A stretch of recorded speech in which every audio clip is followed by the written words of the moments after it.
деген. 40 касиет, 40 чорууга каткан. 40 урун ушул жерде тарагыш анан ошентип кетет. А бизде санжыра сүрү бар, же башы жок, же аягы жок.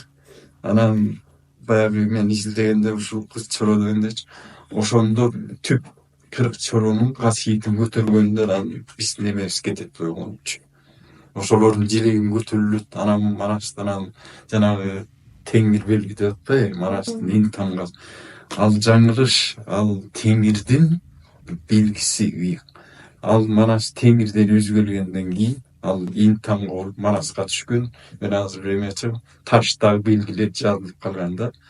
Мен деле жаздым эмеге карап чай. Манаста жазып турса туубуз жөнүндө бир да көңүл бурбайт. Элибизде жерибизде азырда атабыз дагы ага саба туу болуп, айгайгалаган чуу болуп, көк асаба туу болуп, көктү жарган чуу болуп. Бул кимдин вариантында? Бардык вариант эле ошо. Бир эле. Бирок мындай жазып койгон. Ага саба кызыл туу, айгайлаган ызы чуу, көк асаба кызыл туу, көктү жарган ызы чуу деп.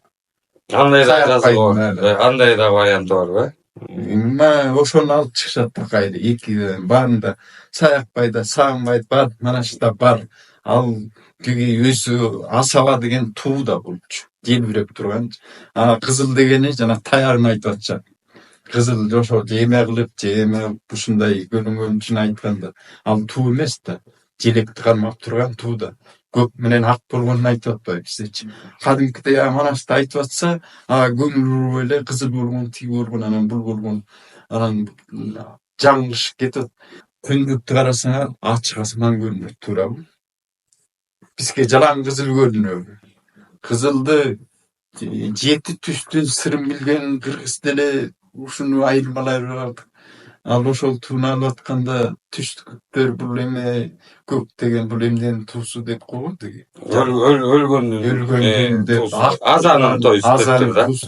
Ай бул татыр башка да. Аалам башка да. Чеги жок. Күн тиги түндүктү карасаңар, ичине карап турчу. Чаңгарактын үстүнөн ашсаңар көк асман көрүнөт. Туурабы? Ак булут көрүнөт. Анан сыркаганан тийик тоосу көрүнөт, ыйык жери. Кыргыздын жери ыйык жер деп эсептелет экен да. Ал Алтай күчтүү жер эле Манас элин үчүн Алтайга түшкөн.